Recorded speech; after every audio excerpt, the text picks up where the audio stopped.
ഇതെൻ്റെ അനിയത്തിയാണ്, ഡിസബിലിറ്റി ഉള്ള കുട്ടിയാണ്. അവളുടെ ആദ്യത്തെ കന്നിയോട്ടാണ്.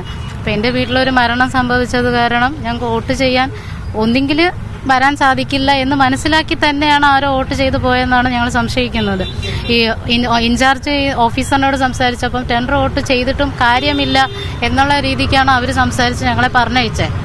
അപ്പോൾ ഞങ്ങൾ പാർട്ടിക്കാരുമായിട്ട് സംസാരിച്ചപ്പോൾ ഇതേ സമാനമായിട്ട് വേറെ ഒരു കള്ള വോട്ടും ഇതേ പോളിംഗ് സ്റ്റേഷനിൽ തന്നെ നടന്നിട്ടുണ്ടെന്നും അറിഞ്ഞിട്ടുണ്ട്.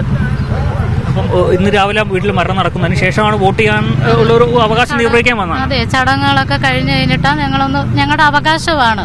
അപ്പം അത് തർക്കിച്ച് ഞങ്ങളുടെ അവകാശമാണ്, ഞങ്ങൾക്കത് ചെയ്യണം എന്ന് പറഞ്ഞപ്പോൾ ടെൻഡർ വോട്ട് പോലും ചെയ്യാൻ അവകാശമില്ല എന്ന് പറഞ്ഞാൽ കാര്യമില്ല. ആ ഒരു രീതിക്ക് അവിടുത്തെ ഓഫീസേഴ്സ് സംസാരിച്ച് ഞങ്ങളെ പറഞ്ഞയച്ചത്. ഇനി എന്താണ് തുടർ നടപടികൾ സ്വീകരിക്കാൻ പോകുന്നതാണ്? ടെൻഡർ വോട്ട് ചെയ്ത് അവളുടെ അവകാശം അവൾക്ക് നേടിക്കൊടുക്കണം. അതിനു വേണ്ടിയിട്ട് എന്താന്ന് വെച്ചാൽ ചെയ്തേ പറ്റത്തുള്ളൂ.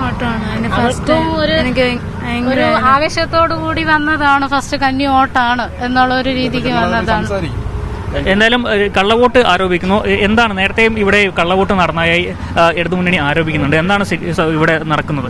അല്ല, ഇത് വ്യാപകമായ കള്ളവോട്ട് നടക്കുന്നു എന്നുള്ളത് ഞങ്ങൾക്ക് നന്നായിട്ട് അറിയാം. കുറേ കാലങ്ങളായി UDF-കാർ ഇത്തരത്തിൽ ഏതെങ്കിലും സാധാരണക്കാരെ ആളുകളുടെ വോട്ട് വളരെ പെട്ടെന്ന് തന്നെ അവർ ആളില്ല എന്നോ അല്ലെങ്കിൽ വരില്ല എന്നോ ദൂരെയാണെന്നോ മനസ്സിലാക്കിക്കൊണ്ട് കള്ളവോട്ട് ചെയ്യുന്ന ഒരു സ്ഥിരം പ്രക്രിയയാണ് ഇത്ര ഉണ്ടായിരിക്കുന്നത്. ഇത് നമ്മൾ നിരന്തരമായ ജാഗരൂകരായോ അല്ലെങ്കിൽ ബൂത്തിലിരിക്കുന്ന ഏജന്റ് ജസ്റ്റ് ഒന്ന് ഒരു ഗൗരവമുള്ളയാൾ അപ്പുറത്തോ ഇപ്പുറത്തോ മാറുന്ന മുറയ്ക്കാണ് ഇവർ വന്ന് ഇടിച്ചു കയറി വോട്ട് ചെയ്യുന്ന ഒരു സാഹചര്യം. നേരത്തെ ഒന്നാമത്തെയും കള്ളവോട്ട് ചെയ്തു വരുന്നു. അതുമായി ബന്ധപ്പെട്ട് സംസാരിക്കുന്ന സമയത്ത് എന്താണ് പ്രിസൈഡിംഗ് ഓഫീസറൊക്കെ പറയുന്നത്? അദ്ദേഹം പറഞ്ഞു ടെൻഡർ വോട്ട് ചെയ്യിക്കാമെന്ന് പറഞ്ഞു.